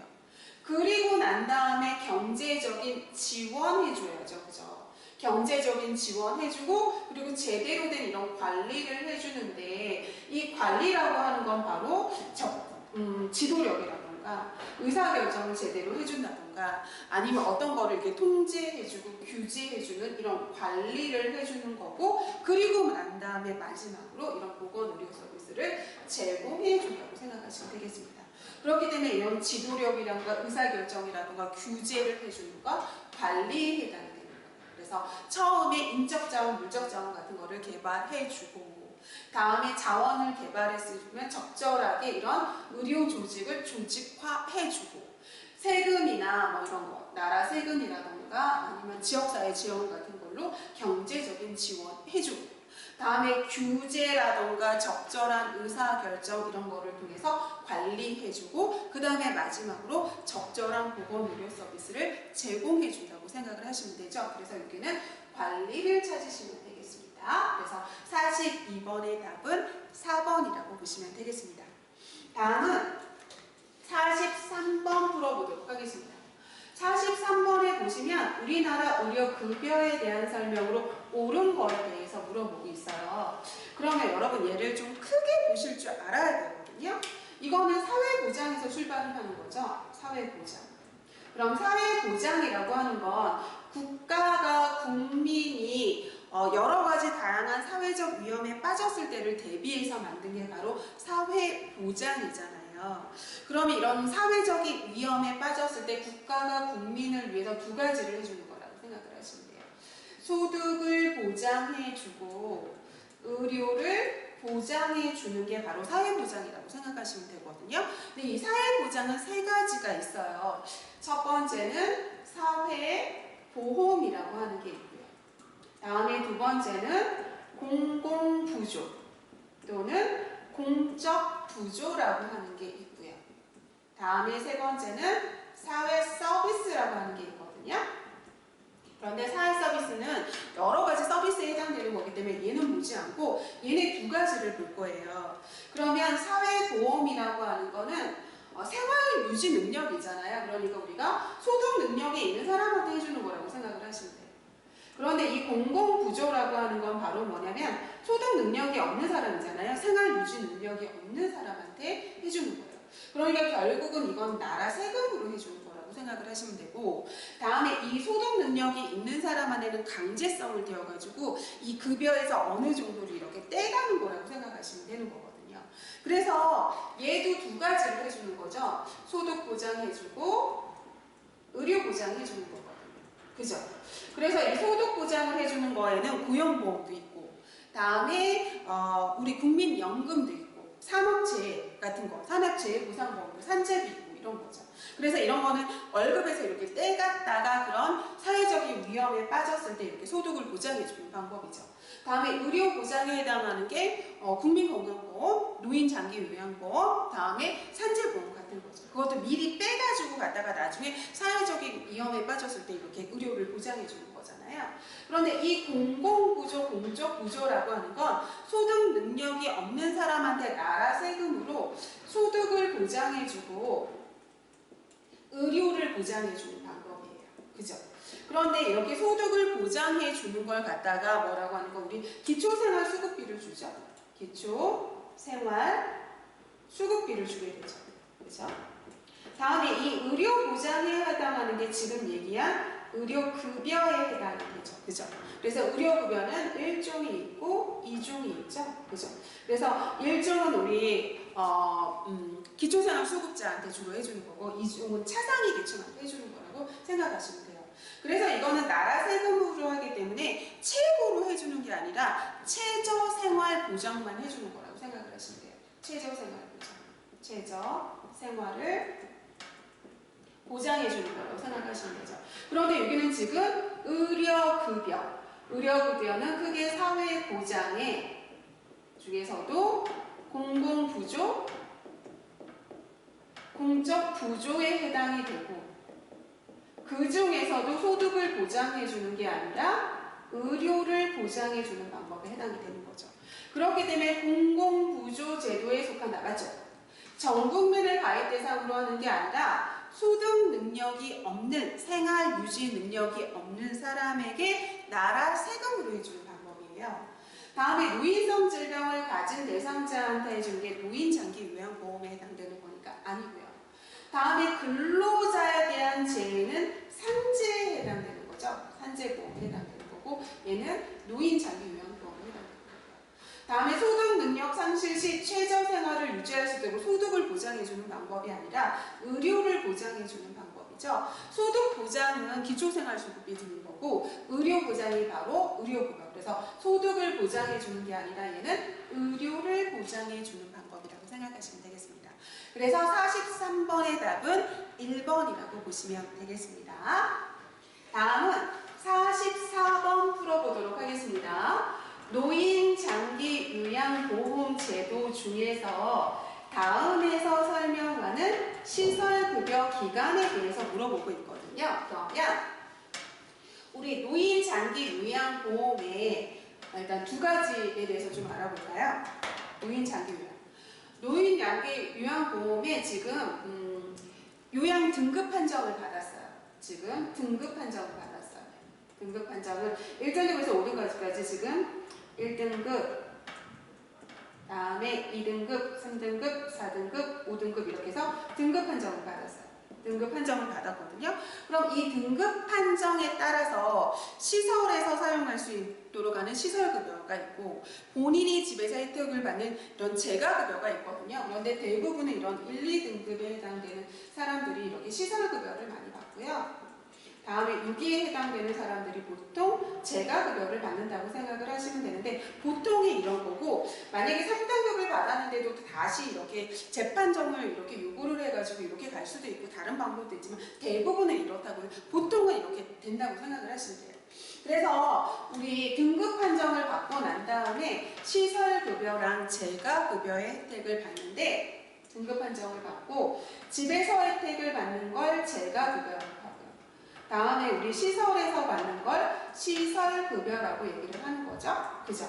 그러면 집에서 받는 게 뭐가 있냐면 방문 요양이 있죠. 요양보호사가 와서 해주는 거. 다음에 두 번째는 방문 간호가 있죠. 간호사나 간호조무사 아니면 치위생사가 와서 해주는. 다음에 주 야간 보호가 있죠. 다음에 네 번째는 단기 보호가 있죠. 다음에 다섯 번째는 우리 뭐가 있냐면 방문형, 방문간호, 방문 목욕도 있죠. 방문 목욕 뭐 이런 것들이 있는 거죠. 다음에 시설급여가 두 가지가 있는데 얘는 노인, 요양, 시설이고요. 다음에 두 번째는 노인, 요양, 공동, 생활, 가정이라고 하는 게 있어요. 그죠? 그런데 여기는 요양시설이고 여기는 요양공동생활가정이잖아요. 그러니까 얘는 10명 이상일 때는 이런 요양시설에 가는 거고 공동생활가정에는 이 10명보다 밑에 있을 때는 요양공동생활가정에 간다고 생각을 하시면 돼요. 그러면 이렇게 노인성 질환에 해당되는 사람이니까 이게 등급 판정을 받았을 거예요. 그러면 이럴 때 입소시켜가지고 급식, 요양, 일상생활에 필요한 편의 제공한다고 하고 10명 이상이고 지금 시설급여예요. 그럼 시설급여는 두 가지 중에 하나거든요. 노인, 요양, 시설 아니면 노인, 요양, 공동생활가정이고 시설급여라고 했으니까. 그런데 10명 이상이라고 했으니까 지금 노인, 요양, 시설을 찾으시면 되는 거죠. 그래서 답은 2번이라고 보시면 되겠습니다. 다음은 45번 풀어보도록 하겠습니다. 45번에 보시면 종합병원에서 대장암 수술을 받은 환자에게 진찰료, 검사비, 수술비를 청구하는 진료비 지불 제도에 대해서 물어보고 있어요. 그러면 우리 하나하나 보도록 할까요? 이거 인두제라고 하는 건 사람 인자의 머리 두자거든요. 그러면 이거는 머리수예요. 사람 머리수. 그러니까 머리수. 그러니까 사람 수죠. 사람 수에 따라서 이렇게 되는 거거든요. 그럼 이게 사회보장형 그런 국가에서 선택하는 그런 방법이라고 생각을 하시면 되거든요. 그래서 유럽 같은 캐나다나 이렇게 영국, 캐나다 뭐 이런 데서 선택하는 건데 만약에 이런 A 지역에 의사가 있어요. 의사가 있는데 A 의사가 있고 다음에 B 의사가 있고 C 의사가 있어요. 그럼 이런 의사가 있을 때 주민들이 자기 주치의로 선택을 하는 거예요. 그럼 주민들이 선택을 했을 때 A 의사에게 100명의 주민이 선택을 했고 B 의사는 50명의 주민이 자기 주치의로 선택했고 C 의사는 한 90명이 선택을 했어요. 그러면 A 의사는 한 달에 몇 명을 진료하고 나한테 몇 명이 찾아온 거랑 상관없이 이 100명의 인원수만큼 뭐를 받는 거냐면 월급을 받는 거예요. 다음에 B 의사는 한 달에 이 50명의 인원수에 해당하는 수만큼 월급을 받고요. C 의사는 90명에 해당되는 수만큼 월급을 받는 거거든요. 그렇기 때문에 이들은 사람들이 이들이 안 찾아와도 본인을 안 찾아와도 이 월급은 그대로 받거든요. 머리수만큼 받기 때문에. 그래서 환자들이 자기를 많이 찾아오는 걸 원하지 않아요. 그래서 어떻게 하냐면 한 번 찾아왔을 때 자세하게 이렇게 설명을 해줘가지고 다시 찾아오지 못하게 하거든요. 그게 더 편한 거니까. 그래서 여기서는 지금 질병 예방이라든가 이런 거에 더 신경을 쓰는 방법이라고 생각하시면 되거든요. 그래서 이게 인도제라고 생각을 하시면 되고요. 다음에 이 봉급제라고 하는 건 페이닥터 생각을 하시면 돼요. 페이닥터. 그래서 의사가 이렇게 한 달 월급 있죠. 이런 월급이랑 봉급을 정해놓고 받는 거죠. 그럼 월급이 정해져 있기 때문에 환자가 이렇게 많이 많이 왔을 때 과잉 진료를 하거나 이래서 의료비가 높아지거나 이러지 않거든요. 다음에 이 포괄수가제를 뭐라고 하는 거냐면 DRG라고 해요. 그럼 이게 디아그노시스 해가지고 진단명이고요. related 해가지고 이게 관련된이에요. DRG에 관련된이고 얘는 그룹이라고 생각하시면 되거든요. 그래서 진단명과 관련된 그룹이에요. 그렇기 때문에 우리 맹장수술,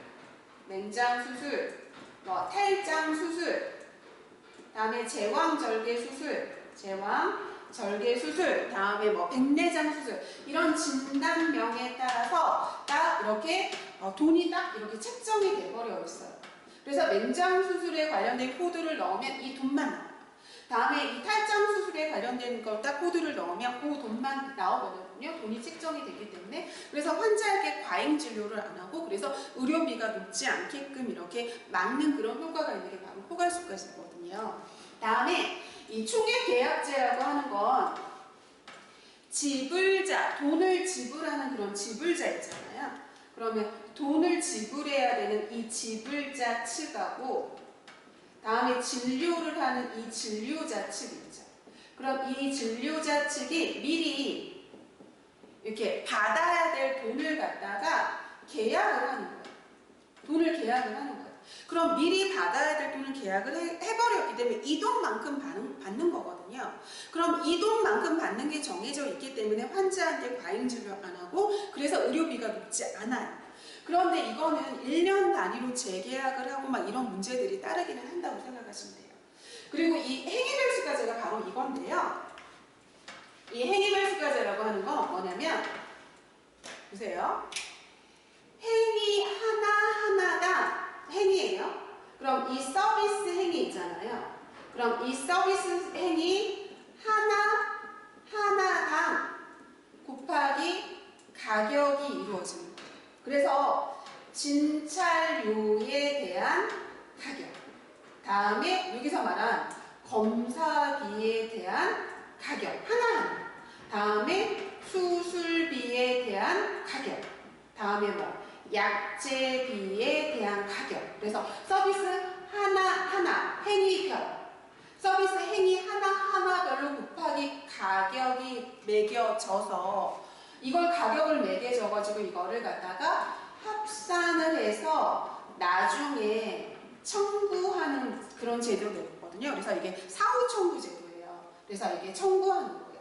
그래서 얘는 서비스 행위 하나하나당 가격이 곱해지기 때문에 이게 과잉 진료로 이루어질 수 있거든요. 이 서비스를 과잉으로 하게 되면 과잉 진료가 이루어지고 그러면 어떻게 되는 거냐면 의료비가 상승한다는 그런 단점이 있는 게 바로 뭐냐면 행위별수가제예요. 그래서 여기서 보면 진찰료 행위 하나, 검사비 행위 하나, 수술비 행위 하나 별로 가격을 곱해서 얘를 나중에 합산 더하기를 해서 청구하는 거예요. 행위별 수가제라고 생각하시면 되겠습니다. 그래서 답은 5번이라고 보시면 되겠습니다. 다음은 46번 풀어보도록 하겠습니다. 46번에 보시면 환경 오염으로 인해서 발생하는 현상으로 옳은 거에 대해서 물어보고 있죠. 그러면 하나하나 볼까요? 지금 환경 오염에 대해서 물어보고 있잖아요. 그러면 여기에 보시면 빙하의 증가라고 하는데 지금 빙하가 감소하고 있죠. 왜냐하면 지금 지구 온난화가 이루어지고 있잖아요. 지구가 점점 따뜻해지고 있어요. 지금 지구 온난화로 인하면 이 빙하가 다 녹을 거 아니에요. 그죠? 그럼 온난화로 인해서 이게 다 녹으니까 빙하가 감소하겠죠. 그리고 이 산성비가 자연 생태계를 파괴시키는 거잖아요. 그래서 우리 산림도 파괴하고 그 다음에 생태계도 파괴하고 그 다음에 우리 수중의 그런 생태계나 이런 것도 파괴하고 금속 건물이나 석조 건물 같은 것도 이렇게 부식시키고 이런 것들이잖아요. 그러니까 이 산성비가 환경 오염으로 인해서 증가하게 되겠죠. 다음에 환경 오염이 되니까 이상 기후가 증가할 수밖에 없죠. 그래서 왜 우리 쓰나미 같은 게 오는 곳은 쓰나미가 오고, 그 다음에 딱딱 이렇게 건조해져가지고 가뭄이 있는 곳은 가뭄이 오고, 극단적으로 가면서 이렇게 이상기후가 증가하게 되겠죠. 그죠? 다음에 해수면의 높이가 하강하는 게 아니라 해수면의 높이가 상승을 하게 되거든요. 여러분, 우리가 이때 지구 온난화로 인해서 빙하가 녹는다고 했잖아요. 그럼 이 빙하가 녹을 때 얼음 위에 있는 그 바다 위에 있는 빙하가 녹는 게 아니라요. 지구 온난화로 인해서 우리 뭐라고 생각하시면 되냐면, 이런 그 육지 있죠. 육지에 있는 얼음 있잖아요. 육지에 있는 얼음, 육지에 있는 이 빙하가 녹는 거예요. 바다의 빙하가 녹는 게 아니라 날이 추우면 육지에가 얼어 있잖아요. 그죠? 그럼 땅이 얼어 있어요. 그러면 이게 지구 온난화로 인해서 땅이 얼어 있는 게 녹은 거예요. 빙하가 녹은 거예요. 그럼 땅이 얼어 있는 게 녹으면 이 물이 어디로 갈까요? 이 물이 어디로 갈까요? 바다로 갈 거 아니에요. 그죠? 그럼 이 바다의 해수면이 상승할 수밖에 없죠. 해수면이 상승하죠. 이 땅이 얼은 거에 대한 게 지구 온난화로 인해서 그 땅 속에 있는 물이 녹아서 물속으로 가게 되니까 이 해수면의 높이가 상승을 하는 거라고 생각을 하시면 되고요. 온실가스가 증가를 해서 지구 온난화가 이루어지는 거죠. 그죠? 그래서 온실가스가 상승을 하는 거죠. 그러니까 환경 오염으로 인해서 발생하는 거로 옳은 거는 3번의 이상기후 증가라고 생각하시면 되겠습니다. 다음은 47번 풀어보도록 하겠습니다. 유기물질의 과다 유입으로 인한 수질 오염 상태로 옳은 거를 물어보고 있어요. 그러면 여기서는 수질 오염 상태로 물어보고 있잖아요. 그죠? 그러면 수질이 오염됐다는 거죠. 그럼 탁도라고 하는 거는 혼탁한 정도라고 생각을 하시면 돼요. 혼탁한 정도. 그러면 수질이 오염되면 혼탁해질 거 아니에요. 그렇기 때문에 탁도가 증가할 때. 다음에 용존산소를 갖다가 우리 DO라고 하죠. 그럼 이 용존산소 DO는 물속에 녹아있는 산소의 양이에요. 물속에 녹아있는 뭐를 얘기하는 거냐면 산소의 양이에요. 그러면 수질이 오염이 되면 산소 양이 감소하겠죠. 그러니까 DO는 감소할 거예요. 그리고 이 부유물질이라고 하는 건 바로 뭐냐면 SS를 얘기를 하죠. 그런데 이 부유물질 SS라고 하는 건 유기물 더하기 무기물이라고 생각을 하시면 돼요. 그런데 유기물도 우리한테 안 좋은 거고요. 무기물도 우리한테 안 좋은 거예요. 그죠? 그러면 이 유기물도 무기물이 우리한테 다 안 좋은 거잖아요. 그럼 수질 오염이 되면 SS가 증가할 수밖에 없죠. 다음에 암모니아성 질소는 독소 성분이죠? 그죠? 이게 독성 성분이잖아요. 그죠? 독성이에요. 그럼 수질 오염이 됐으니까 이런 독성 성분이 증가할 수밖에 없죠. 그죠? 다음에 우리 화학적 산소 요구량을 COD라고 하잖아요. 화학적 산소 요구량을 뭐라고 하는 거냐면 COD라고 하거든요. 이 C가 케미컬이에요, 여러분. 그래서 이게 화학적 케미컬이에요. 화학. 그럼 이게 약품을 사용하는 거예요. 지금 약품. 그러면 이 수질 오염을 갖다가 지금 수질이 오염된 상태예요. 그럼 이 오염된 걸 약품을 사용해서 정화시키는 거거든요. 그러면 오염된 거니까 약품이 많이 들겠죠. 정화시키는. 그죠? 그럼 이 약품이 많이 되니까 화학적인 산소 요구량은 증가한다고 생각을 하시면 되죠. 그래서 얘는 시험 문제 나올 때 여러분들이 꼭 어떻게 생각을 하시면 되냐면요. 여러분, 얘 깨끗한 물이에요. 다음에 이게 오염된 물이에요. 그죠? 그럼 이게 깨끗한 물이에요. 그럼 이 깨끗한 물에서 DO는 올라가요. 그럼 다음에 여기는 어떻게 될까요? DO는 떨어지겠죠. 나머지는 반대라고 생각을 하시면 되거든요. 그러면 생물학적 산소 요구량, 다음에 BOD, 다음에 화학적 산소 요구량, 다음에 우리 부유물질인 이 SS 같은 거 있잖아요.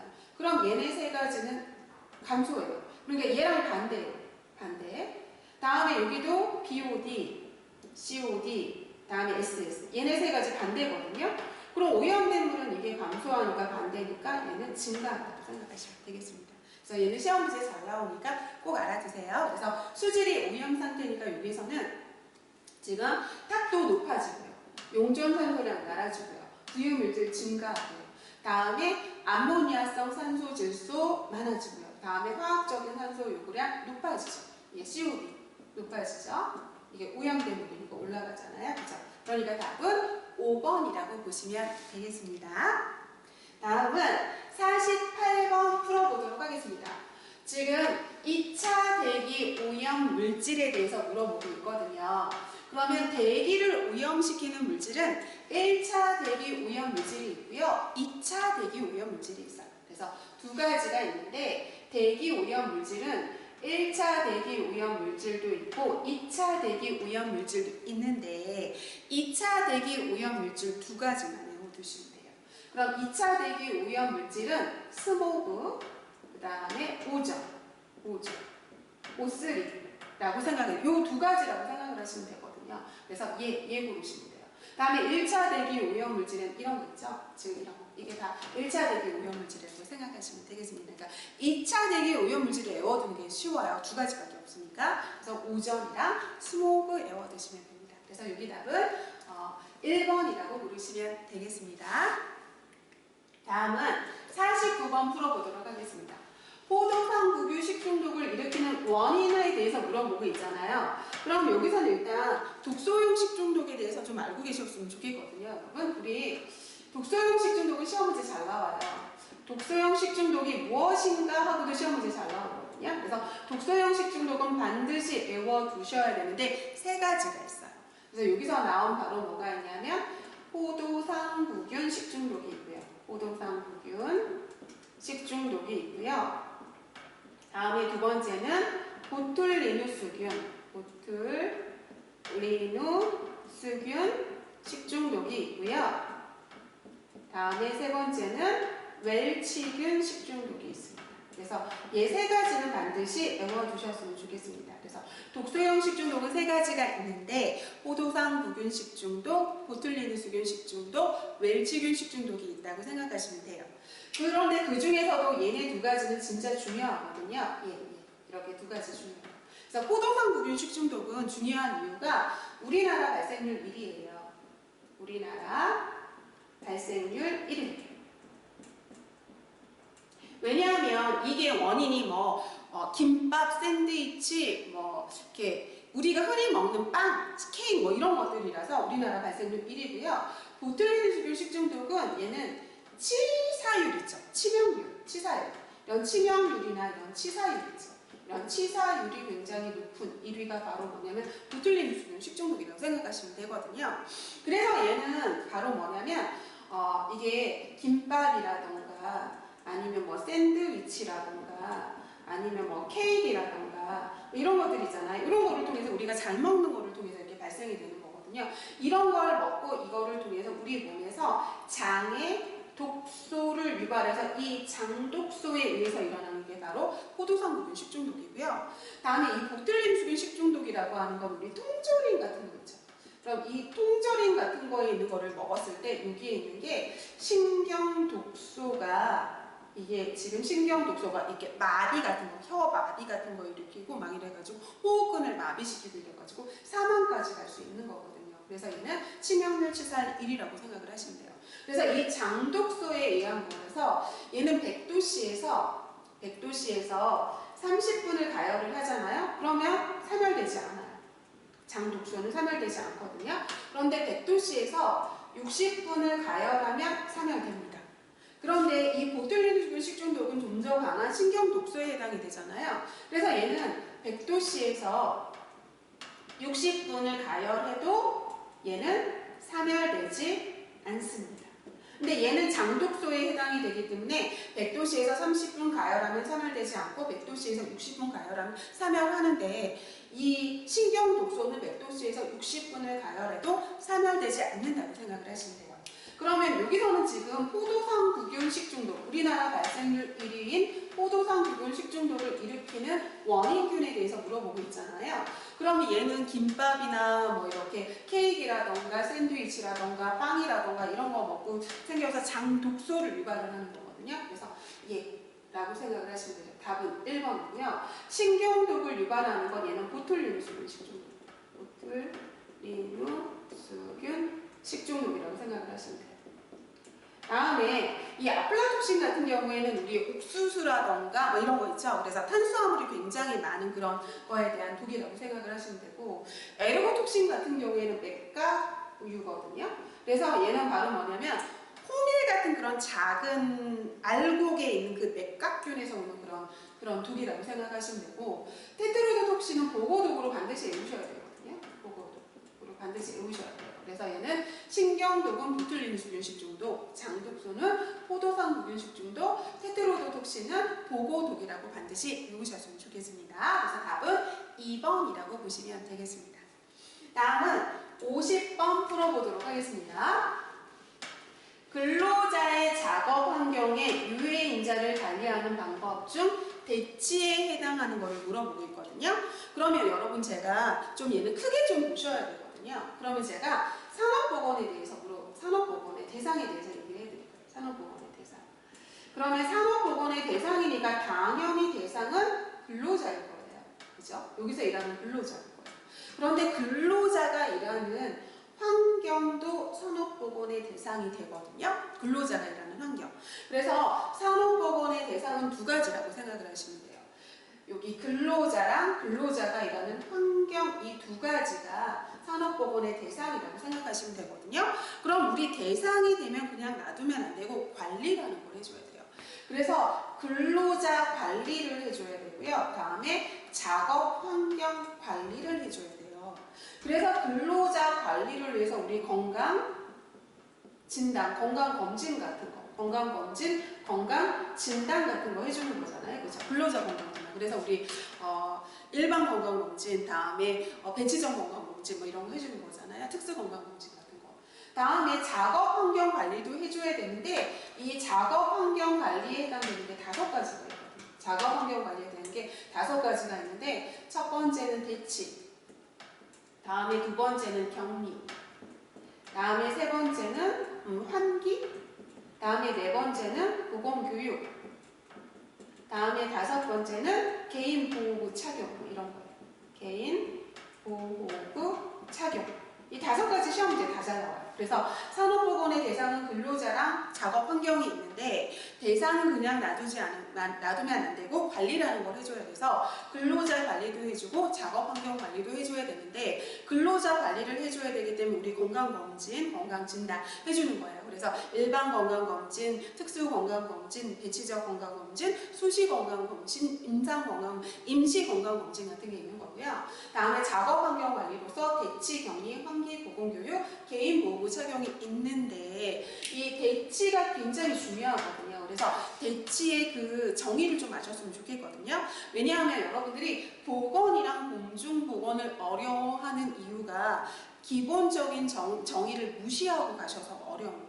그래서 우리가 보건이나 공중보건의 기본 정의를 이해하고 가면 이 문제를 이렇게 보고 저렇게 꽈도 다 이렇게 맞을 수 있는데 정의를 이해하지 않고 그냥 무작정 외우면 문제만 살짝 변형해도 틀리고 살짝만 변형해도 틀리거든요. 그래서 저는 기본 정의가 제일 중요하다고 생각하는 사람 중에 하나거든요. 그래서 대치의 정의를 알고 계셨으면 좋겠는데 우리가 근로자의 건강을 해치는 원인 요소가 있을 거 아니에요. 그럼 제일 좋은 건 근로자의 건강을 해친다면 원인 요소를 제거해 주는 게 제일 좋겠죠. 그래서 얘는 원인 요소를 제거해 주는 게 좋을 거예요. 원인 요소를 제거해 주는 게 좋을 거예요. 그런데 대부분의 작업 환경에서는 이 근로자의 건강을 해치는 원인 요소를 완전히 제거해주면 아예 작업을 못하는 경우가 많아요. 그렇게 되면 원인 요소를 제거할 수 없는 경우가 많거든요. 그럼 이 원인 요소를 제거할 수 없을 때는 어떻게 해줘야 되는 거냐면 덜 위험한 것으로 변경해줘야 돼요. 이걸 대치라고 해요. 그래서 대치는 원인 요소를 제거해주거나 제거할 수 없을 때 덜 위험한 거로 바꿔주는, 변경해주는 거예요. 그거를 대치라고 생각하시면 돼요.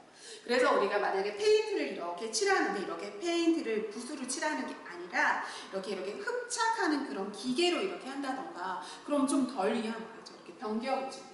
그래서 얘는 이게 지금 원인 요소를 제거하는 거니까 이 대치는 가장 기본적이고 가장 중요한 방법이라고 생각하시면 돼요. 다음에 이 격리라고 하는 건 이 위험 요소 있잖아요. 그럼 이 위험 요소와 적당한 거리를 두는 걸 갖다가 격리라고 생각하시면 돼요. 그래서 위험한 기구가 있어서 내가 직접 거기에 가서 작업을 하면 손을 절단하거나 그런 위험하다고 하면 밖에 나와서 리모컨을 통해서 원격 조정 같은 거 하는 거 있잖아요. 그래서 이렇게 거리를 두는 거, 원격 조정 같은 거, 리모컨 같은 거, 다음에 아니면 방화벽을 설치한다든가 이런 것들, 그런 걸 격리라고 생각을 하시면 되고, 환기라고 하는 건 두 가지가 있죠. 전체 환기도 있고 국소 환기도 있고, 그래서 이렇게 창문을 연다던가 아니면 이렇게 환기 기구를 설치한다던가 해서 공기를 정화시켜주는 방법이라고 생각하시면 되고요. 다음에 보건교육이라고 하는 건 교육을 통해서 지식을 바꿔주고 태도를 바꿔주고 행동을 변화시키는 걸 보건교육이라고 하고요. 다음에 개인보호구 착용은 안전모나 아니면 방진 마스크나 이런 거 쓰는 걸 개인보호구 착용이라고 하는데, 중요한 건 여러분들이 이게 최후로 선택하는 거라, 최후로 선택해야 되는 게 바로 개인보호구 착용이라고 생각을 하시면 돼요. 그래서 이 환경관리에서 가장 먼저 선택하는 건 대치예요, 여러분. 원인 요소를 제거해 주는 거니까. 개인보호구 착용은 하다 안 됐을 때 최후로 선택하는 거라고 생각하시면 되거든요. 그러면 우리 중국에서 이렇게 황사가 이렇게 날아왔을 때 황사를 제거해주는 게 가장 먼저예요. 그러니까 황사를 제거할 수 없기 때문에 마지막으로 마스크 같은 거를 써가지고 개인 보호구를 착용을 해주는 거거든요. 그러니까 이 개인 보호구 착용이 최후에 선택하는 방법이라는 것도 잊지 않으셨으면 좋겠습니다. 그래서 이 작업 환경을 관리하는 방법 중에서 지금 뭘 물어보고 있는 거냐면 가장 중요한 대치에 대해서 물어보고 있는 거예요. 그런데 대치는 제가 그 정의를 알고 계시라고 했잖아요. 원인 요소를 제거해 주거나 덜 위험한 거로 변경해 주는 거라고 했거든요. 그럼 여기서 가연성 물질이 담긴 유리뭉을 철제통으로 바꿔서 뭐 해준 거죠? 덜 위험한 거로 변경해 준 거잖아요. 그렇기 때문에 대치의 예는 예죠. 예. 3번. 다음에 안전화, 기막에 둘 다 뭐냐면 개인 보호구 착용한 거죠. 보호구 착용한 거고요. 다음에 후드 설치한 거는 바로 뭐냐면 환기죠. 환기. 다음에 원격 조정화학에서 위험 요소랑 나랑 거리를 둔 격리에 해당이 되는 거죠. 그래서 여기에 답은 3번이라고 보시면 되겠습니다. 여러분, 이번 시간에는 우리 50번까지 풀어봤는데요. 수고하셨고요. 다음 시간에 마저 우리 풀어보도록 하겠습니다. 긴 시간 동안 수고 많으셨습니다.